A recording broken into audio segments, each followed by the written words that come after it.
Shalom, selamat pagi Bapak Ibu Saudara terkasih. Senang sekali kami dapat menjumpai saudara pada hari ini, Selasa 8 November 2022. Doa dan harapan kami, Bapak Ibu Saudara terkasih dalam keadaan baik dan sehat. Mari kita mengawali ibadah kita dengan bernyanyi dari Kidung Jemaat 178, Karena Kasih-Nya Padaku.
Mari kita satu dalam doa.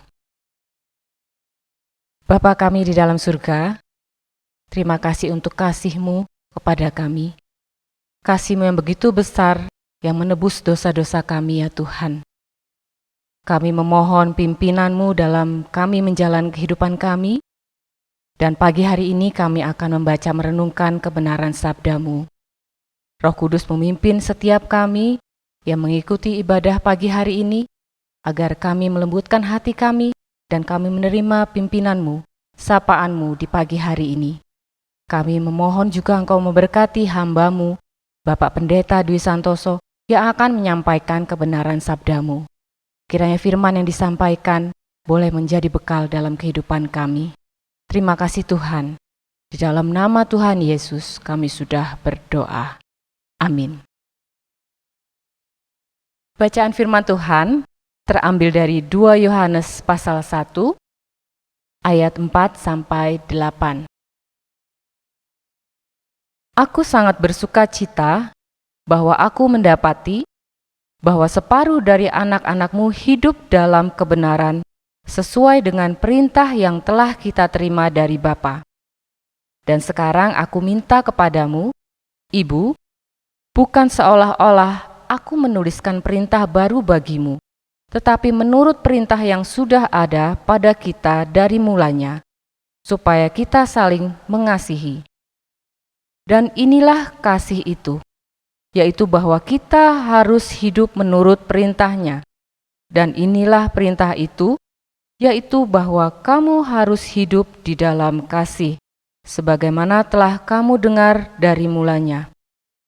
Sebab banyak penyesat telah muncul dan pergi ke seluruh dunia, yang tidak mengaku bahwa Yesus Kristus telah datang sebagai manusia. Itu adalah si penyesat dan antikristus. Waspadalah supaya kamu jangan kehilangan apa yang telah kami kerjakan itu, tetapi supaya kamu dapat upahmu sepenuhnya. Amin. Bapak, Ibu, Saudara yang dikasihi oleh Tuhan, saya memberikan judul renungan kita pada hari ini, yaitu Inkarnasi, janganlah kau ingkari. Inkarnasi, janganlah kau ingkari. Bapak, Ibu, Saudara, tentu kita semuanya paham itu apa artinya ingkar. Ingkar itu artinya tidak menepati janji. Ingkar itu juga artinya dia menyangkal sesuatu. Dia tidak percaya sesuatu. Bahkan untuk mengingkari sesuatu itu tidak jarang seseorang kemudian juga mengarang sebuah cerita yang lain agar cerita yang ia karang itu, yang ia presentasikan, yang ia sajikan, yang dianggap sebagai kebenaran. Mungkin di Indonesia hari-hari ini kita sempat disuguhi ada sebuah cerita yang direkayasa, polisi tembak polisi. Ternyata belakangan kita mengetahui bersama bahwa hal itu adalah cerita yang diskenariokan untuk suatu peristiwa tertentu. Saudara yang terkasih, pengingkaran terhadap kebenaran juga terjadi dan menyerang gereja, terutama di abad mula-mula. Sekitar tahun 800-an, orang-orang percaya gereja perdana itu, mereka juga diserang oleh faham yang disebut gnostisisme. Ajaran ini mengajarkan bahwa di dalam kehidupan ini, dunia ini terbagi menjadi dua. Dualisme, dunia materi dan dunia rohani. Dunia materi itu adalah dunia yang nampak, yang bersifat jahat. Dunia rohani adalah dunia baik, dunia roh. Nah, karena dunia materi itu bersifat jahat, maka kalau kekristenan mengajarkan tentang inkarnasi, Allah yang menjelma menjadi manusia, di mana Allah Sang Ilahi itu adalah pribadi yang kudus, maka menurut ajaran gnostisisme ini, ajaran inkarnasi itu tidak bisa diterima. Kalau tubuh ini jahat, tidak mungkin tubuh yang bersifat materi ini kemudian bisa bersatu dengan yang ilahi. Maka orang-orang penganut gnostisisme kemudian mereka memberikan sebuah cara agar manusia dapat terbebas dari tubuhnya dunia materi yang jahat itu, yaitu dengan cara mereka mengejar gnosis, mereka mengejar pengetahuan, mereka mengejar sophia. Saudara-saudara, kalau Allah menjelma menjadi manusia dalam diri Yesus Kristus, maka oleh golongan ini sekali lagi ditolak. Mereka berpendapat kalau Yesus Sang Kalam itu menjadi manusia, itu sebetulnya hanya isi dari iman saja. Itu khayalan saja. Mereka berpendapat bahwa Yesus, Allah yang menjelma menjadi manusia itu tidak sungguh-sungguh terjadi. Allah tidak menyejar. Saudaraku, nampaknya kalau kita ikuti apa yang disampaikan oleh orang-orang yang menganut ajaran ini, nampaknya biasa, tetapi sesungguhnya faham ini sungguh berbahaya. Karena itu kemudian Rasul Yohanes mengingatkan mereka, jemaat perdana, agar mereka jangan terpengaruh dengan ajaran yang menyesatkan itu. Apa itu ajaran yang menyesatkan? Pengingkaran tentang inkarnasi di dalam Kristus. Jangan sampai jemaat mula-mula mengikuti ajaran yang menyesatkan ini.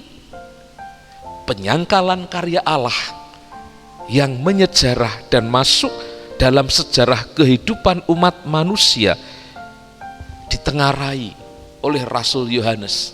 Karena itu di 2 Yohanes 1 ayat 7 dikatakan, Rasul mengatakan, sebab banyak penyesat yang telah muncul dan telah pergi ke seluruh dunia.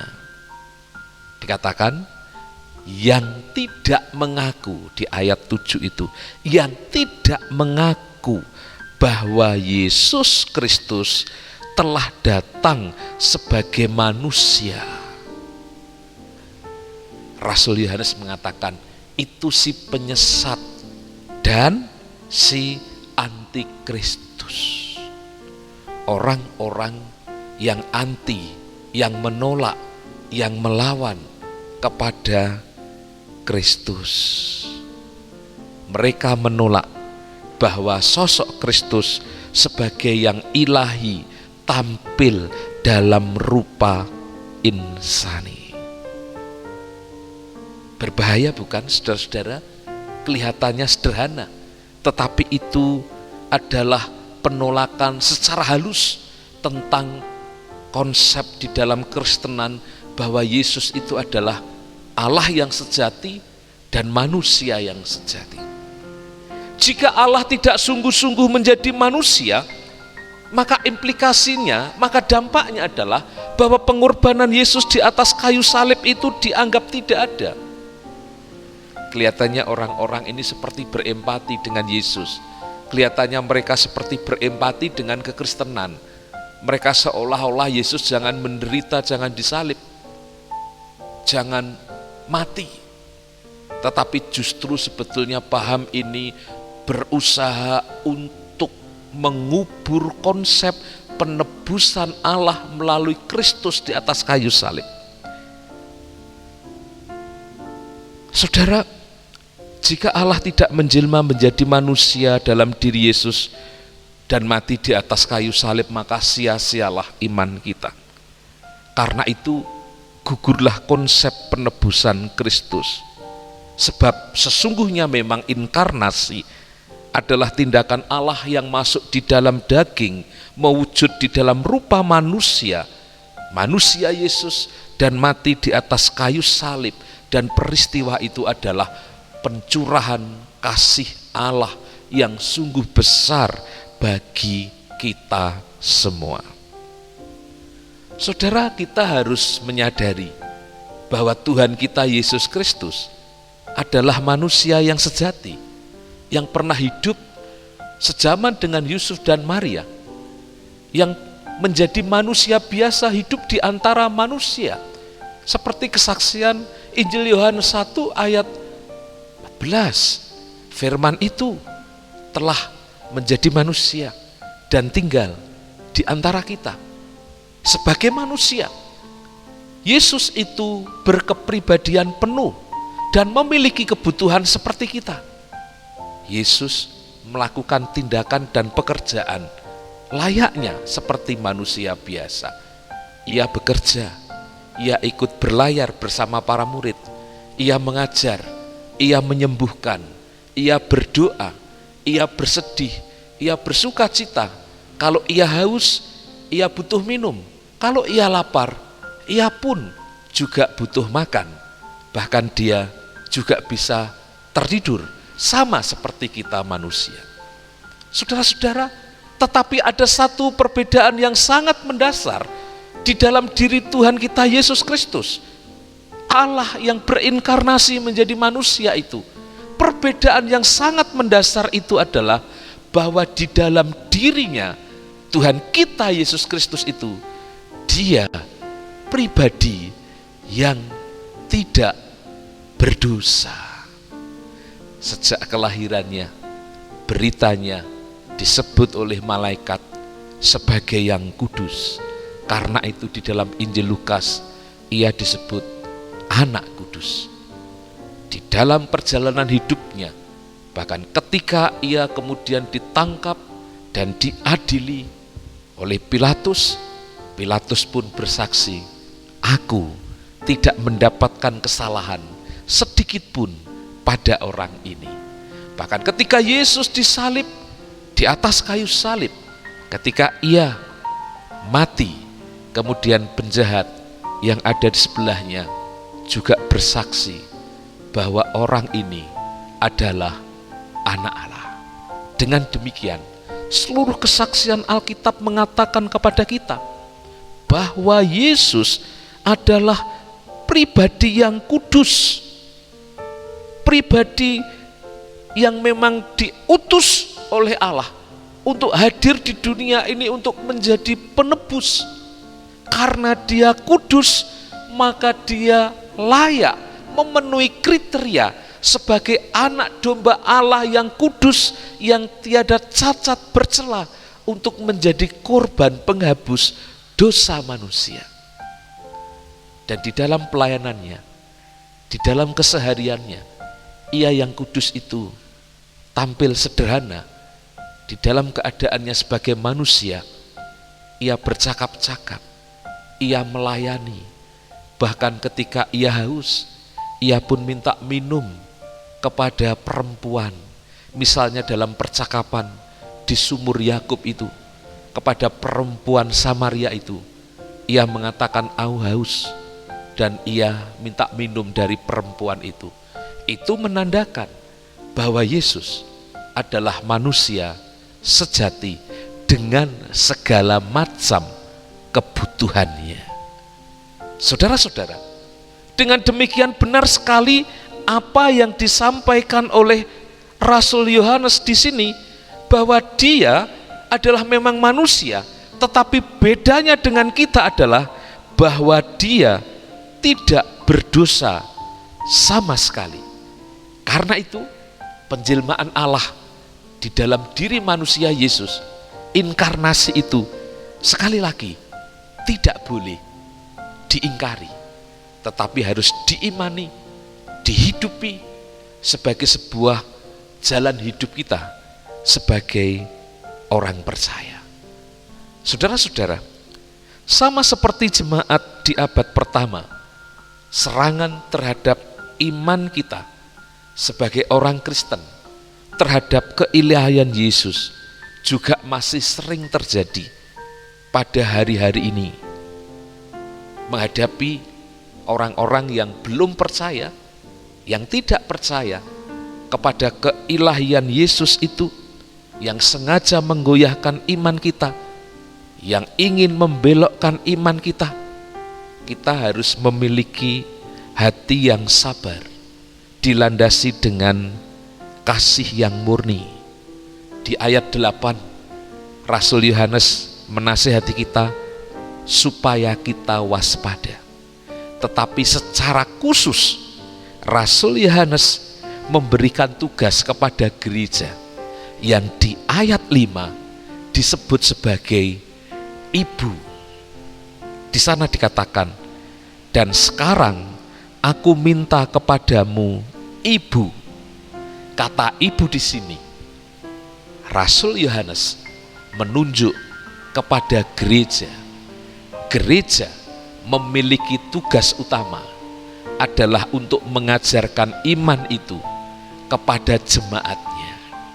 Karena itu kita yang hari-hari ini juga sedang memperingati hari reformasi gereja yang ke-505, kita memiliki tugas supaya mempergunakan Alkitab yang menunjukkan kebenaran di dalam iman kepada Kristus itu untuk mengajarkan kebenaran tentang inkarnasi, penjelmaan Allah menjadi manusia yang dilandasi karena cinta kasih Allah yang begitu besar kepada kita, supaya setiap orang yang percaya kepadanya tidak binasa, melainkan memperoleh hidup yang kekal. Saudara, dengan mempercayai inkarnasi, berarti kita mempercayai bahwa di dalam kehidupan kita Allah itu berkarya dengan cara-caranya yang ajaib, bahasa sederhana, ia berkarya melalui mujizat, sesuatu yang supranatural, yang melampaui akaliah kita sebagai manusia. Dan itu artinya karya Tuhan itu tetap berlangsung, masih terjadi hingga hari ini. Roma 8 mengatakan Allah turut bekerja dalam segala sesuatu untuk mendatangkan kebaikan, termasuk di dalamnya melalui mujizat. Artinya sampai hari ini mujizat Allah itu masih ada, tetap berlaku bagi kita. Karena itu saudara, mari karya Tuhan yang sungguh ajaib yang ia lakukan sebagai wujud kasih-Nya itu kita terima dengan penuh sukacita. Di dalam segala kerapuhan dan kelemahan kita, kita bersandar di dalam iman kita kepada Kristus, Allah yang telah berinkarnasi menjadi manusia itu, supaya di dalam Dia iman kita diteguhkan, kita bisa menyaksikan karya kasih Allah, dan melalui hidup kita banyak orang diselamatkan. Tuhan memberkati kita. Salam sehat untuk kita semua. Mari kita berdoa. Tuhan, kami mengucap syukur kepadamu, sebab pada saat ini Tuhan mengingatkan kami kembali akan begitu besarnya kasih Allah, sehingga melalui peristiwa inkarnasi, ketika Engkau menjelma menjadi manusia di dalam Yesus Kristus itu, Engkau benar-benar hadir, menyejarah, membuat sejarah baru, terutama sejarah keselamatan, bahwa kami diselamatkan oleh iman di dalam dan melalui Kristus. Ya Bapa yang baik, karya mujizat-Mu itu melampaui apa yang kami pikirkan. Dan kami bersyukur, sebab di dalam karya-Mu yang ajaib itu, menolong setiap kami untuk memahami kemahakuasaan Allah. Dan bukti inkarnasi-Mu juga menunjukkan begitu besarnya kasih-Mu akan kehidupan kami. Maka setiap kami sungguh tepat kalau mengandalkan dan menyerahkan hidup kami ke dalam pimpinan-Mu. Kami menyerahkan hidup kami, baik jemaat GKI Batu maupun simpatisan pada hari ini, di dalam penyertaan dan perlindungan Tuhan. Kiranya Allah yang Maha Kasih, Allah yang telah berinkarnasi itu, terus menyertai kami sekarang dan selamanya. Saudaraku, masukilah hidupmu pada hari ini bersama dengan Tuhan, arahkanlah hatimu kepadanya, sambut dan terimalah berkat-Nya. Damai sejahtera Allah yang melampaui segala akal akan memelihara hati dan pikiranmu di dalam Kristus Yesus. Damai sejahtera yang mengalir dari Allah Bapa, Putra dan Roh Kudus menyertai kehidupanmu sekarang dan selamanya. Amin. Selamat pagi Bapak Ibu, selamat beraktivitas. Tuhan menyertai kita sekalian. Salam sehat. Shalom.